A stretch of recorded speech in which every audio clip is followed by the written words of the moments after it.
Welcome to Todd Talks, where I help you design your best life. Not the life that I designed for you, but the life that you desire.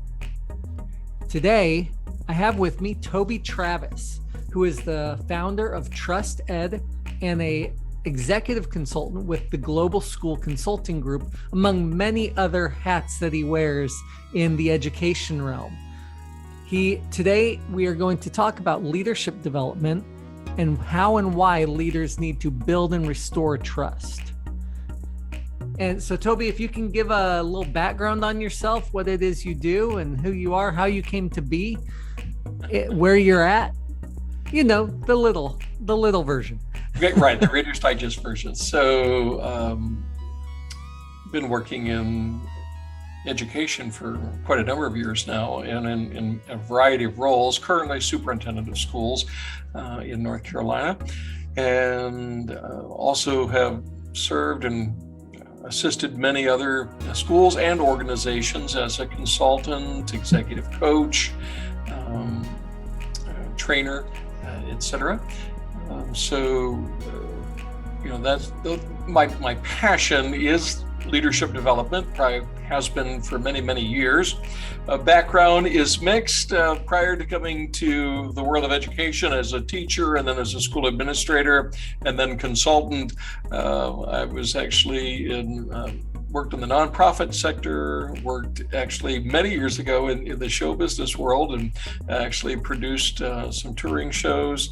We'll have questions for you about that because I was looking on your Instagram and saw some of your memories. So a real mixed bag as far as the journey. If you would ask me back in the 1980s and I would see myself as a school superintendent, I would have what, are you crazy?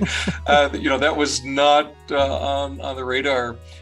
But realizing and understanding the really critical importance of education and how really our future is walking the halls of our schools today, and the real critical element that quality leadership has in developing what that looks like, that has really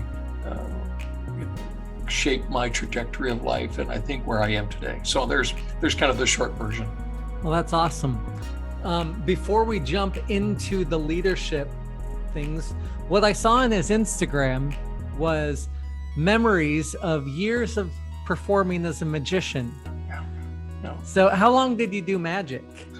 Magic was part of it. So that kind of got me started as a kid. Actually, I won a bunch of awards back as a teenager. And so I had kind of an early start. I was doing school assembly shows. I think I was 14 when I had my first professional gig, as it were. And then ended up producing a variety show in my young adult years. Also grew up in a musical family, so there was I worked as a backup singer and a studio singer for a few years. Terrible way to make a living. It's kind of like substitute teaching for a living, right? They pay you when they call you, and then they don't call you for a long time. But it was a great experience, and so I was on the road though, itinerant.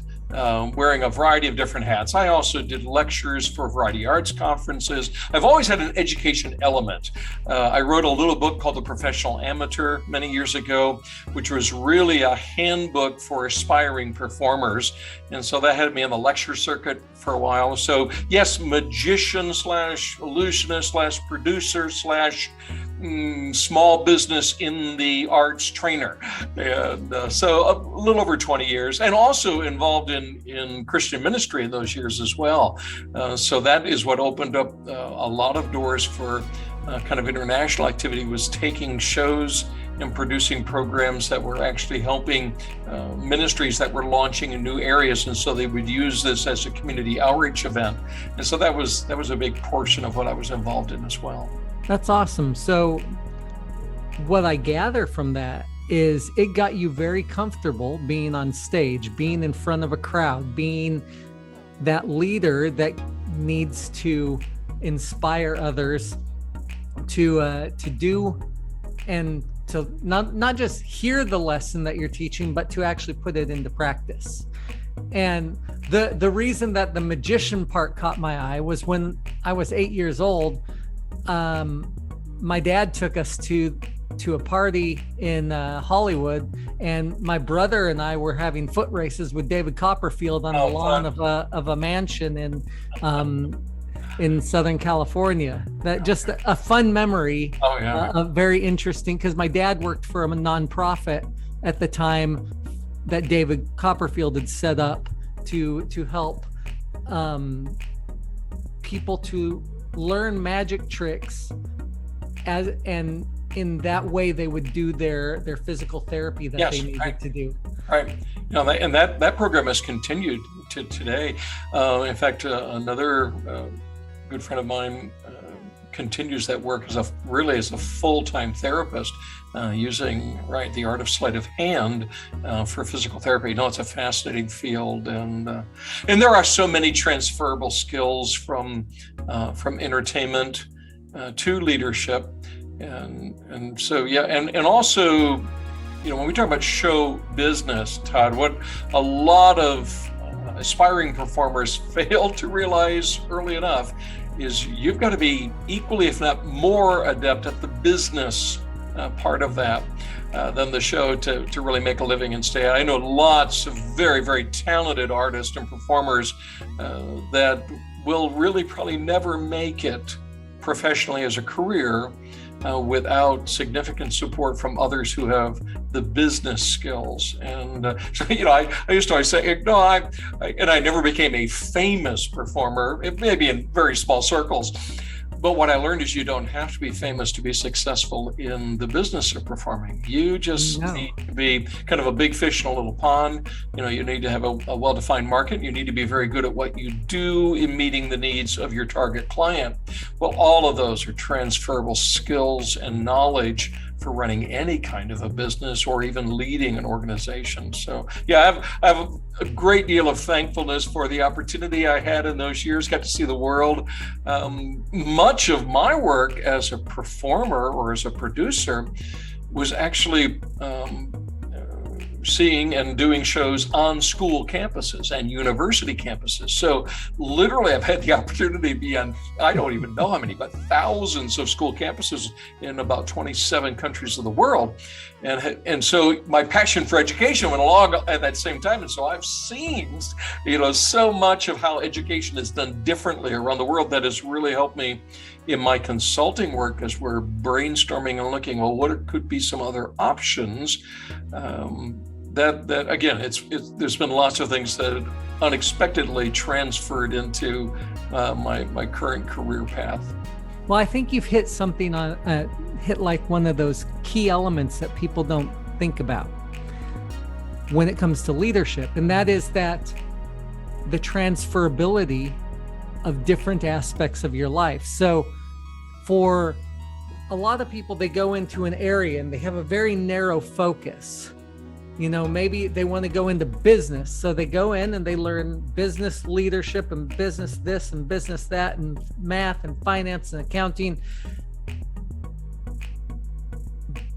But what really, when they get out in the workforce, what really ends up helping them is the time that they spent on the lacrosse or the football team, and they were the quarterback or the receiver or somebody, and they had to talk their teammates through problems in order to win the game because they were down, behind.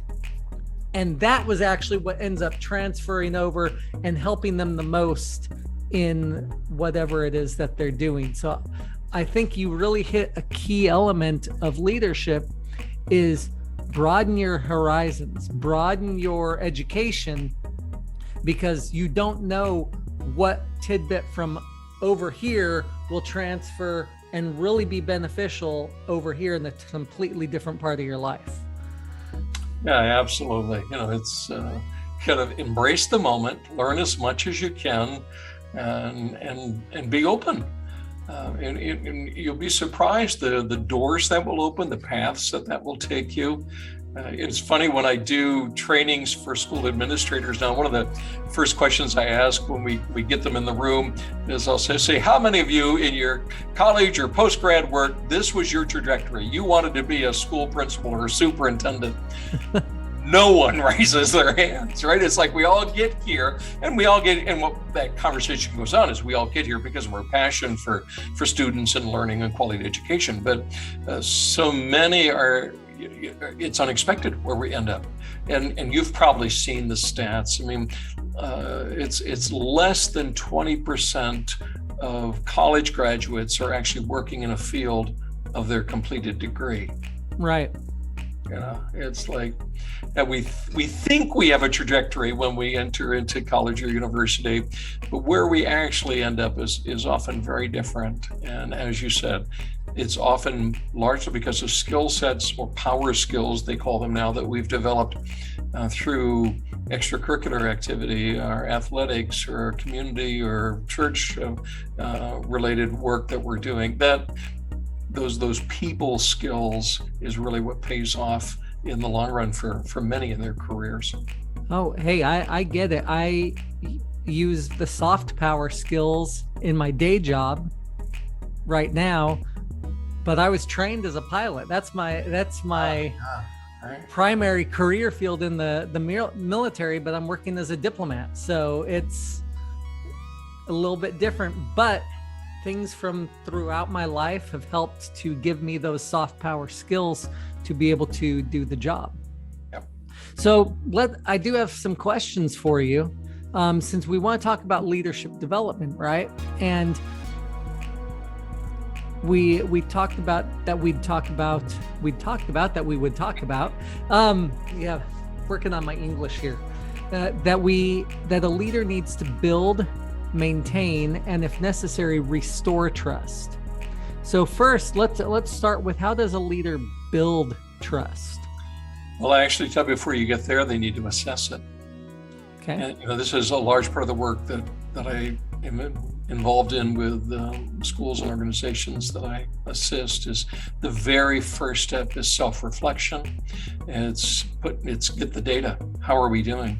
And that was part of my doctoral work. Was, when we talk about trust, we often think about it again as just being a soft skill. But what we've identified, there are very specific competencies and behaviors that trusted leaders embrace, are skilled at, and sometimes they've developed them without even being aware that it's intentional, but most are intentional, is what we've discovered.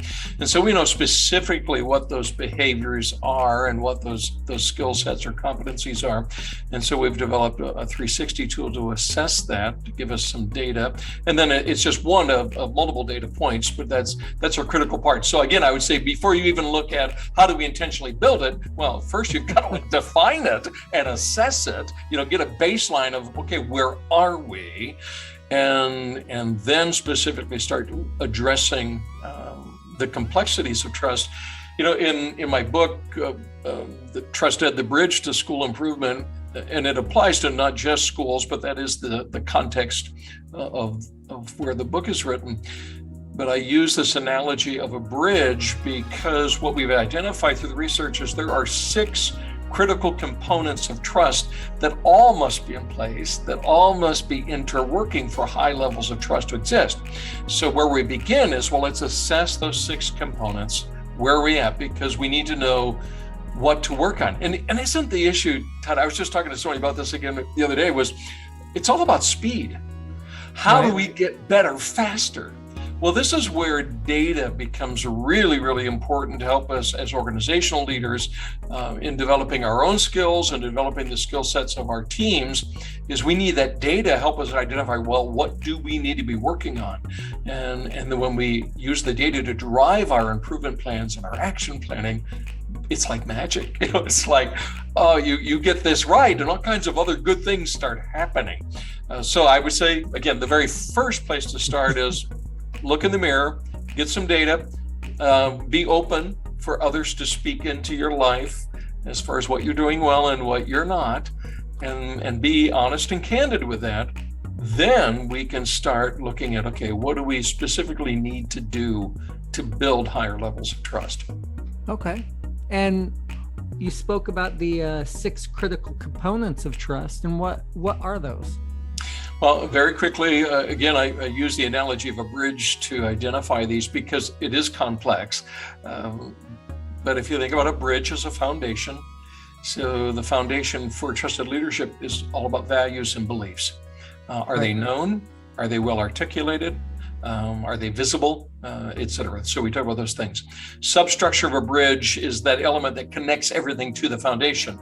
In leadership, that is, are we supporting and connecting all that we do as an organization to our said values and beliefs, to our foundation? In fact, this is where we most frequently see trust falls apart. Is a leader or an organization that said, this is what we believe, this is what we value, but that in practice, it's not what they're doing. Right. And so, that's a critical element of ensuring trust is in place. A trusted bridge has what are called bearings. You see these in large suspension bridges. They are the moving parts that you might need to be aware of, but they're actually flexing based on the context of the day and the weather and the payload, et cetera. Well, in leadership, the bearings of trusted leadership is all about the ability to be flexible. And what we've discovered is in order for leaders to be flexible, they also must be involved. So we look at, okay, what does that critical element of involvement and flexibility look like? The girders of a bridge, or those spans of those beams that run underneath the bridge, these look different based on the bridge and its setting, its construction, its width, et cetera. So here what we're talking about, the girders of leadership is our ability to contextualize and adapt. And this is different than involvement and flexibility. This is contextualizing to the unique needs of our location, our people, our customers, whatever the setting might be. One of the struggles that large school districts have is they're trying to be equitable and create systems that will work in every school. And unfortunately, it just doesn't work that way. No, every school campus is unique, because the faculty and staff are unique, the students and families they're servicing are unique, the resources are unique. And so here this critical issue of trusted leadership is a trusted leader knows how to contextualize and adapt best practice to their unique setting.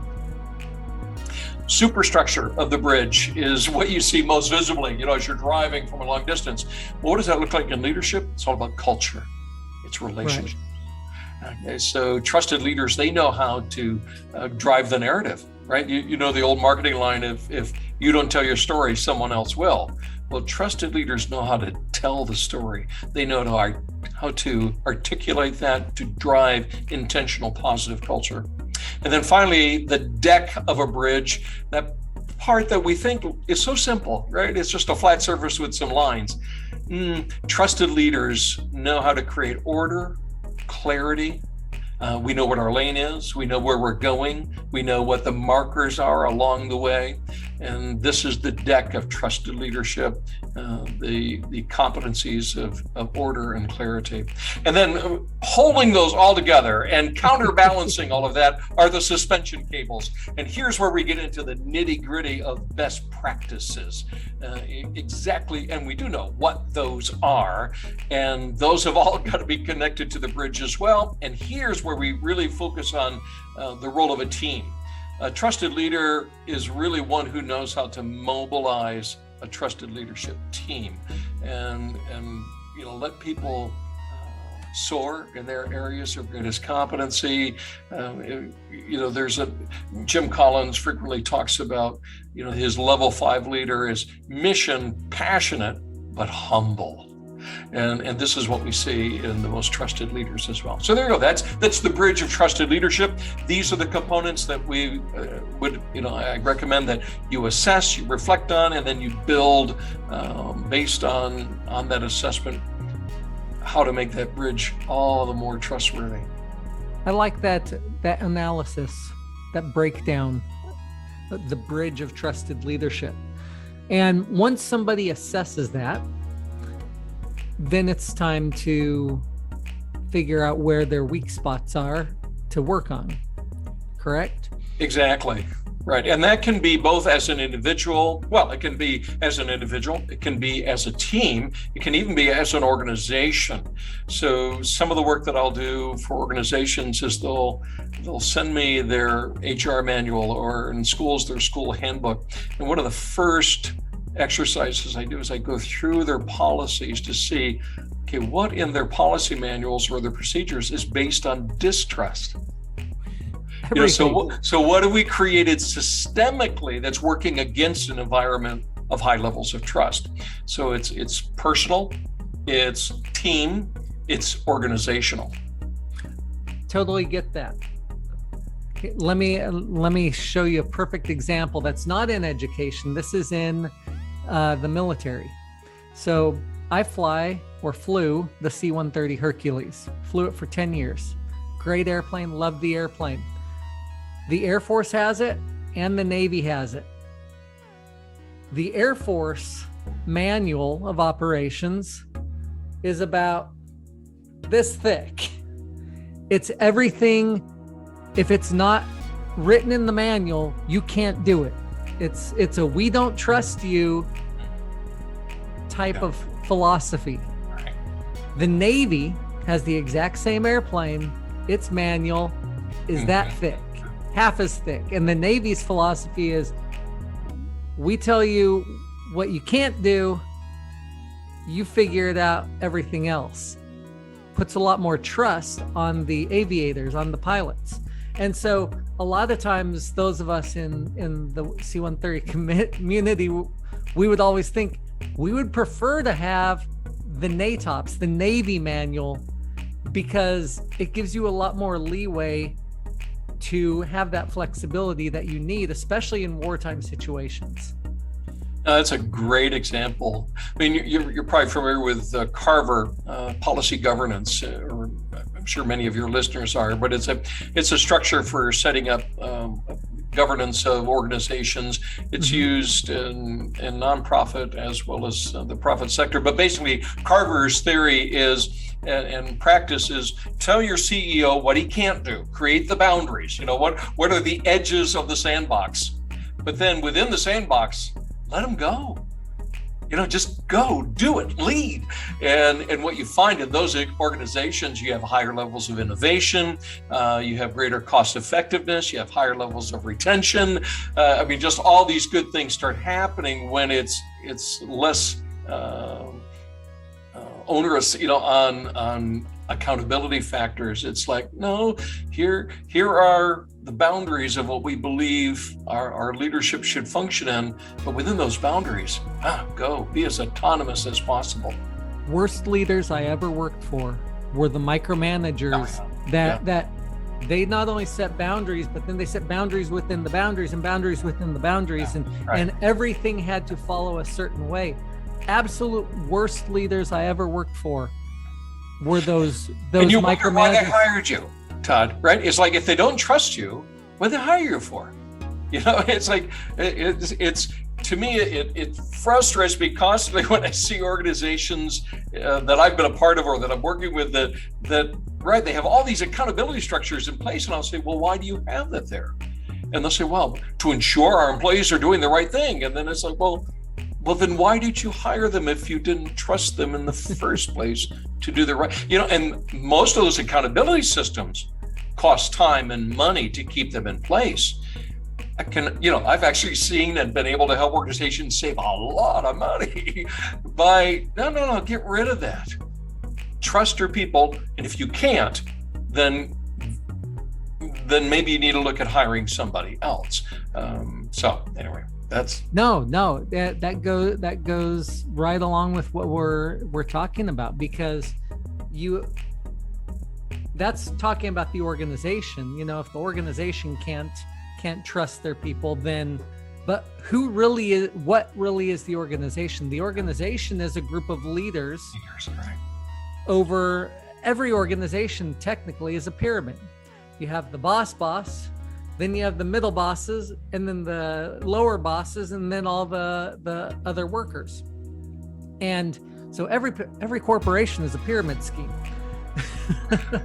But the thing is, without the people, it's just a name on paper. And so those people, the leaders, need to learn to build that trust. And when they're micromanagers, they definitely will not be, having lived as the worker underneath micromanager, you don't build trust with your people. Yeah. By not giving them free rein to build within the boundaries that you've set. I like the way you put that, building the sandbox, the boundaries of it. So what if somebody listening to this has been either a micromanager or poor leader because they didn't know exactly what they were getting themselves into, maybe screwed up, which we all do. Yeah. We all screw up. How do they restore that trust? Well, I think to begin with, you have to look at kind of what's your paradigm, what's your worldview, how are you operating as a leader? One of the exercises I will do with leadership teams or with organizational boards is they'll bring me their organizational chart, that you just referred to as the pyramid scheme, and I will challenge them to turn it upside down.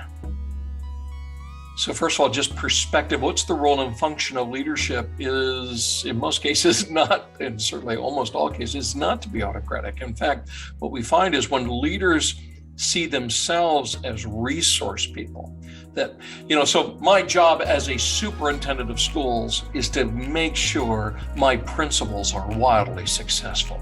Right. That's my job. I'm in support is really, now I get it, organizational, I'm at the top of the ladder, right? But really my job, my function day to day is to ensure my principals are successful. And because if they're well supported, well resourced, and I see my job as solving their problems as fast as I can, then they are freed up to support their teachers and their mid-level, department heads, et cetera. And then they see their job as supporting assistant principals and curriculum coordinators and department heads, so that their job is to ensure teachers are wildly successful. When we see that framework, this is then when we see the greatest payoff in student achievement levels and high levels of engagement. When you've got high levels of autonomy and well-supported teachers, you see well-supported and well-engaged students. So where I would go back, okay, how do we restore it? First of all, mindset. Do we understand what our job is? Our job is to be supportive, to solve problems, to be an encourager, to make sure that we are all focused on the same vision, that we have shared values about what we're doing, right? And then there are very specific things that we can do to repair trust when it's lost. And there's a whole chapter on that in the book. Before you jump into that, I just wanted to jump in and throw out that what you are describing is a system of leadership, which I have always been a proponent of, and that is servant leadership. Servant leadership, right. Servant leaders have historically been the most successful, whether it's in an organization, a business, or a family. Yeah, right. A lot of people that listen to this are not business owners, but they're family. But a servant leader, whether it's in a family, a group of friends, or an organization, when you're serving other people, that's when you actually can have the most influence and be the best leader of that group. So I just wanted to throw that out there that, I am on board with what you're sharing with us. So again, the truths are they apply, they're universal, regardless of your work sector or application, right? Whether we're talking about how do we raise our kids and love our spouses, to how do we lead our organizations or businesses? Yeah, I'm planning on writing a book in the next 2 years, which I'm actually going to call Decide. Learn how to lead yourself, your organization, and your family. But that's for future dates. So today, right now, we're jumping back into restoring trust. And you said that you have a chapter all about that. And we don't need to go into the detailed detail about it, but at least give us a general framework if you could. Well, I'll give you a specific principle, and this is a coaching technique that I use with clients that I'm coaching, but it's not rocket science, and anyone can do it. You don't need to be a doctor, you don't need to be a therapist to do this. It's not rocket surgery, got it? This is what it is. It's make promises and keep them. And what we'll talk about is, okay, what promises can you make to your team or to your organization that you can fulfill within the next 5 months? So we're not talking about long-term strategic planning. There's a place for that. Right. We're talking about, okay, what can you promise that will get this organization to a better place, or get the work environment to a happier place, where people are more excited about being a part of what you're doing? What can you deliver? What can you promise and deliver, guaranteed, in 5 months or less? Let's work on that. And what we see is make a promise, keep it. Make a promise, keep it. Make a promise, keep it. This is how trust is restored.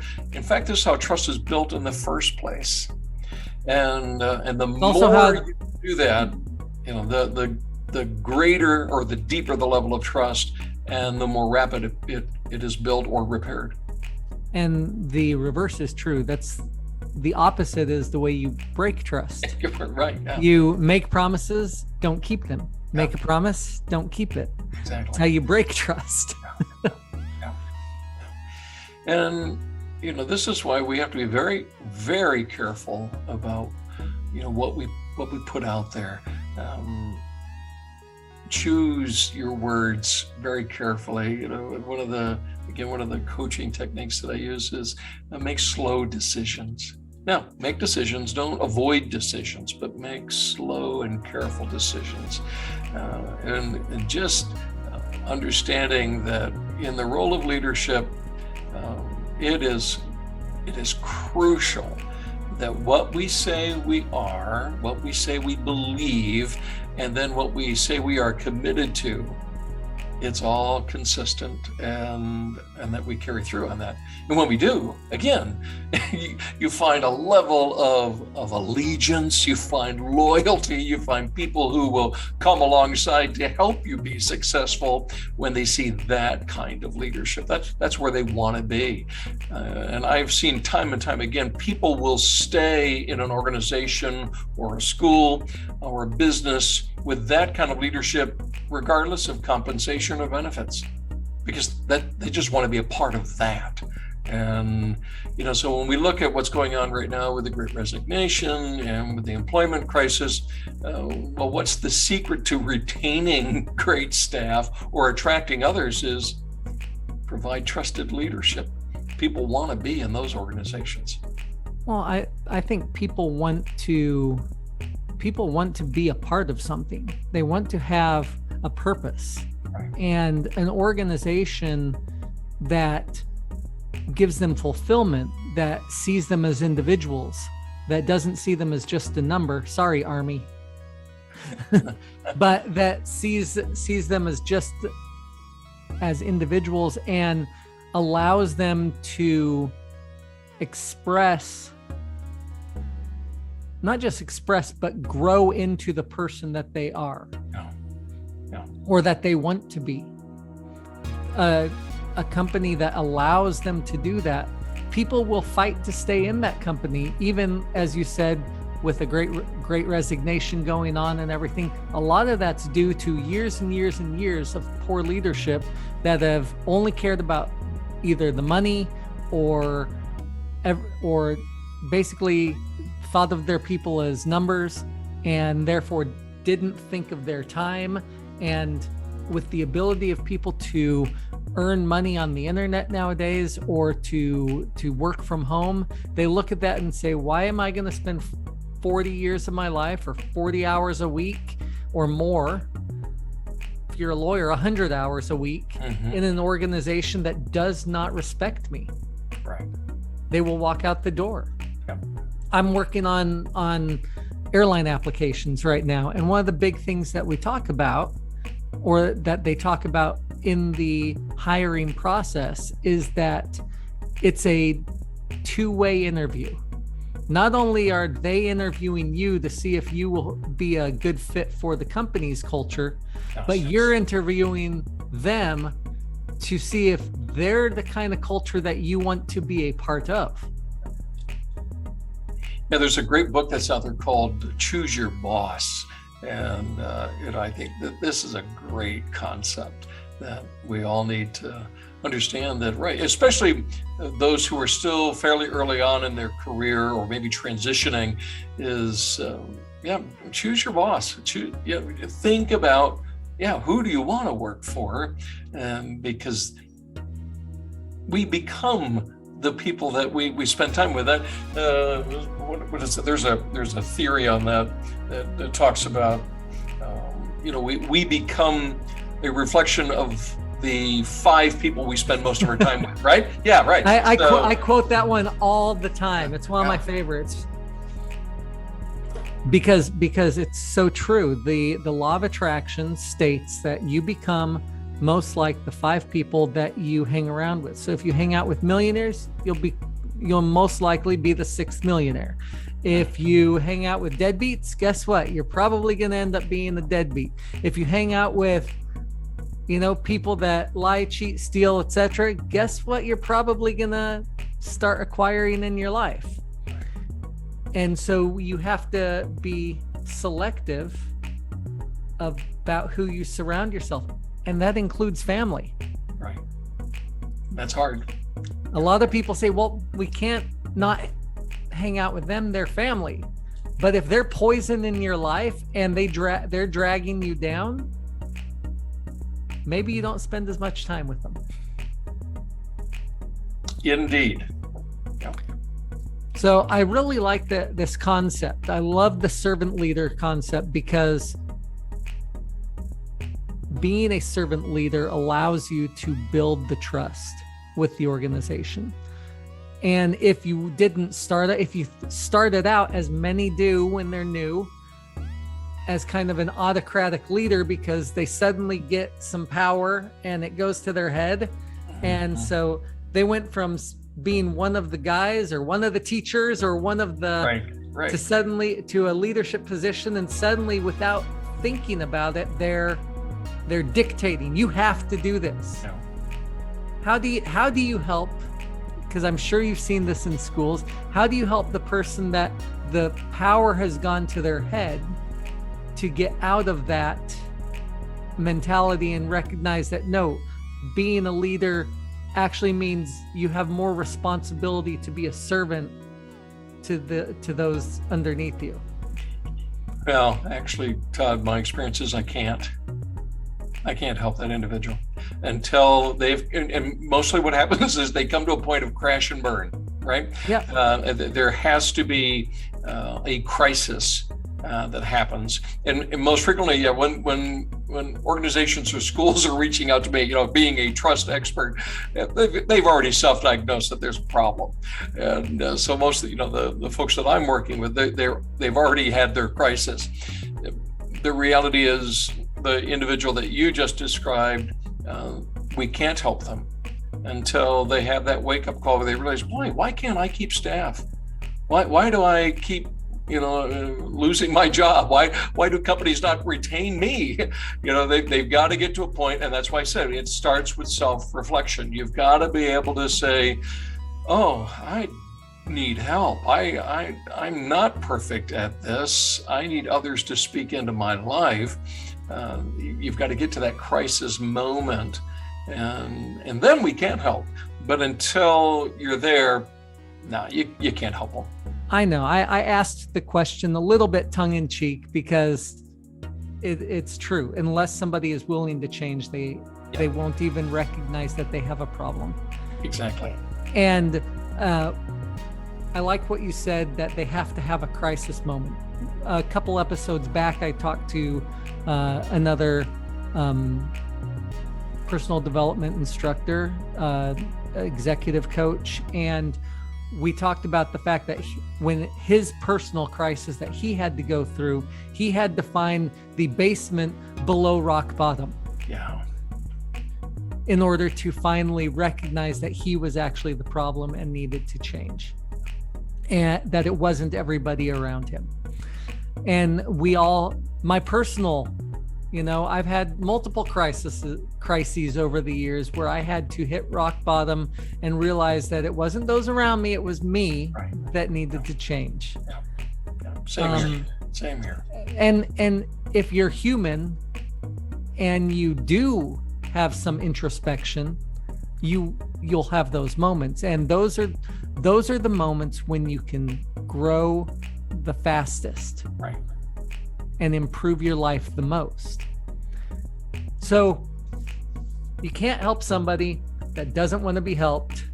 We know that, we got that.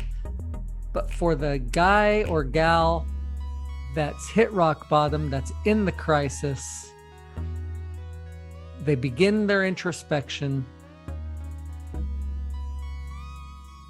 That's going to bring up a lot of demons, I think. Now, how do you help them mentally get over those demons to let those demons go? I know I have my methods that I teach. I just want to know your methodology. Well, I'll come back to that speed analogy. I was starting to kind of share, and then I got a little sidetracked, but to me, organizational and personal improvement is all about speed. In other words, let's identify fast wins, because what you see is when individuals or organizations start building frequency of wins, and here I'm talking about everything from personal behavioral practices, organizational improvements.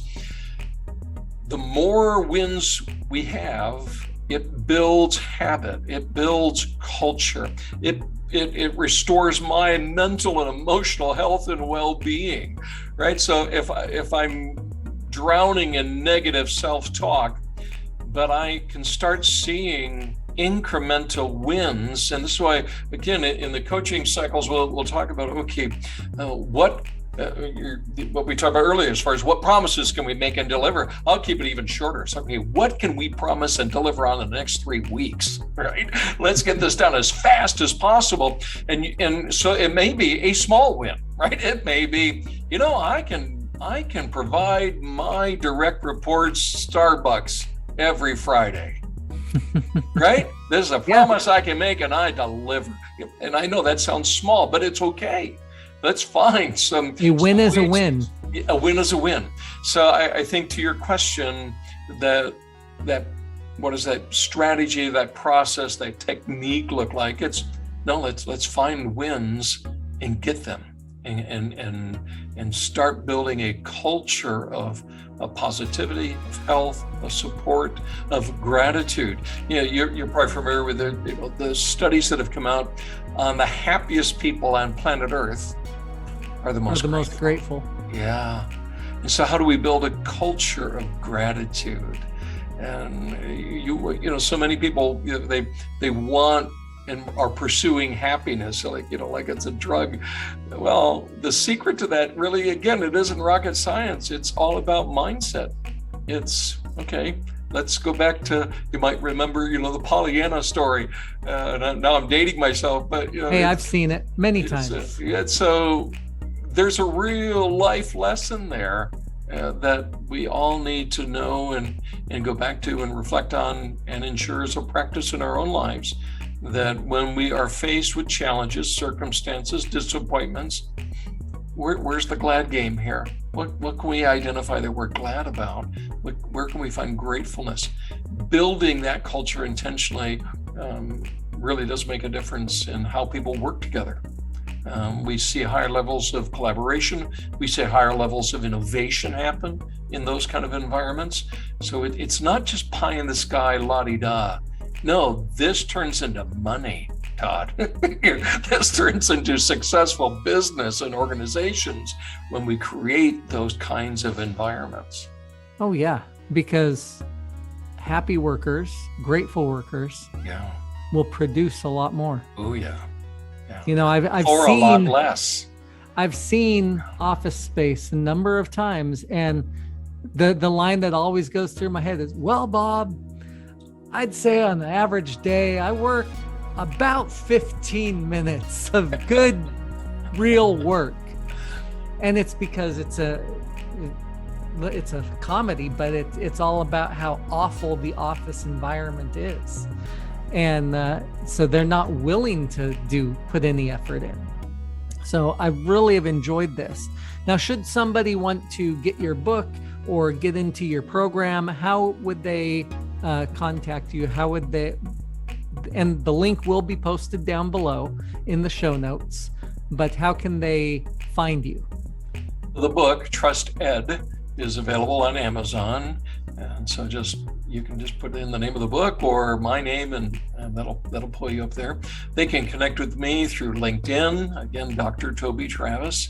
And also the website is trustedconsulting.org or trustedschool.org. Either one will get you there. And you can find a list of services and resources and contact information through any of those sites. That's awesome. Well, thank you so much for your time. Oh, my pleasure, Todd. Thank you for the conversation. I have appreciated it. So this has been Todd Talks, where I help you design your best life.